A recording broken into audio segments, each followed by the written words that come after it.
আসসালামু আলাইকুম। আবারও সবাইকে ওয়েলকাম করছি বেবি রেসিপি বাই মাতে। বাচ্চাদের বয়স 6 মাস হলে আমরা মায়েরা অনেক বেশি চিন্তায় পড়ে যাই যে বাচ্চাকে কোন খাবার দিয়ে তার প্রথম সলিড খাবারটি শুরু করব। পুষ্টিবিদদের মতে বাচ্চাদের জন্য খুবই নিরাপদ এবং পুষ্টিকর একটি সলিড খাবার হলো কলা। কলা অনেক বেশি নিরাপদ একটি ফল। এই ফলটি আমরা বাচ্চাদেরকে 6 মাস হওয়ার পর প্রথম সলিড খাবার হিসাবে দিতে পারি। কলাতে রয়েছে প্রচুর পুষ্টিগুণ। কলাতে রয়েছে vitamin B6, vitamin C, potassium ও ফাইবার, যা বাচ্চাদের রোগ প্রতিরোধ ক্ষমতা বৃদ্ধি করে, শরীরে এনার্জি দেয়, দ্রুত হজমে সাহায্য করে, পেশি শক্ত করে, এছাড়া কোষ্ঠকাঠিন্য দূর করে। তাই বাচ্চাদের খাদ্য তালিকায় কলা রাখাটি খুবই গুরুত্বপূর্ণ। পুষ্টিবিদদের মতে কলা হলো বাচ্চাদের জন্য একটি সুপারফুড। আজকের ভিডিওতে আমরা বাচ্চাদেরকে কিভাবে প্রথম সলিড হিসেবে কলা খাওয়াতে পারি সেই রেসিপিটি আপনাদের সাথে শেয়ার করব। আশা করছি আপনাদের কাছে আমার আজকের এই ভিডিওটি ভালো লাগবে। আমার আজকের এই ভিডিওটি ভালো লাগলে প্লিজ আমার ভিডিওতে একটি লাইক দিবেন এবং পরবর্তী ভিডিও পেতে আমার চ্যানেলটি সাবস্ক্রাইব করে রাখবেন।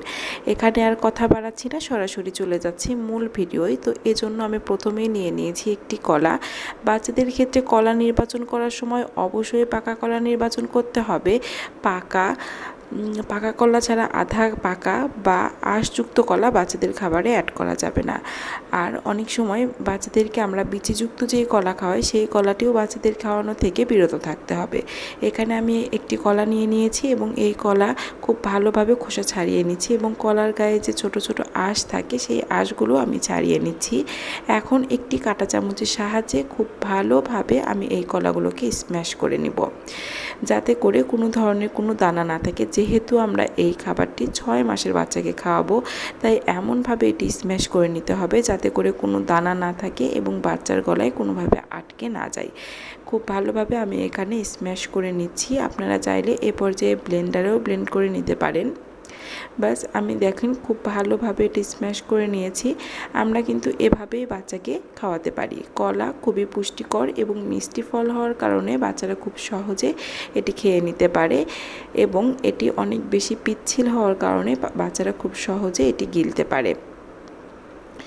আপনারা যখন বাচ্চাদের 6 মাস হওয়ার পর কলা বাচ্চাদের খাদ্য তালিকায় রাখবেন, তখন প্রথম দিন বাচ্চাকে যখন খাওয়াবেন তখন খুবই সামান্য পরিমাণে 1 থেকে 2 চা চামচ পরিমাণ খাইয়ে দেখতে পারেন যে এই খাবারে বাচ্চার কোনো ধরনের অ্যালার্জেটিক রিয়াকশন হচ্ছে কিনা।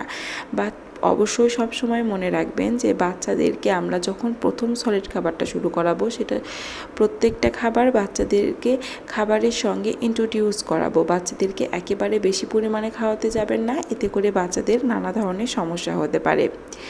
বাচ্চাদেরকে অল্প পরিমাণ করে খাওয়াবেন এবং দেখবেন সেই খাবারটি খেয়ে বাচ্চাদের কোনো ধরনের অ্যালার্জেটিক রিয়াকশন হচ্ছে কিনা। তাছাড়া কলাতে কোনো ধরনের অ্যালার্জেটিক রিয়াকশন নেই, তবে এটি খাওয়ানোর পরেও এই বিষয়টি লক্ষ্য রাখবেন। যদি কোনো ধরনের অ্যালার্জি হয়ে থাকে তাহলে অবশ্যই সাথে সাথে খাবারটি বন্ধ করে দিবেন। তো দর্শক, আমার ভিডিও এ পর্যন্তই। আশা করছি আপনাদের কাছে আমার আজকের এই ভিডিওটি ভালো লেগেছে। পরবর্তী ভিডিও দেখার আমন্ত্রণ জানিয়ে আমার ভিডিও এখানেই শেষ করছি। আল্লাহ।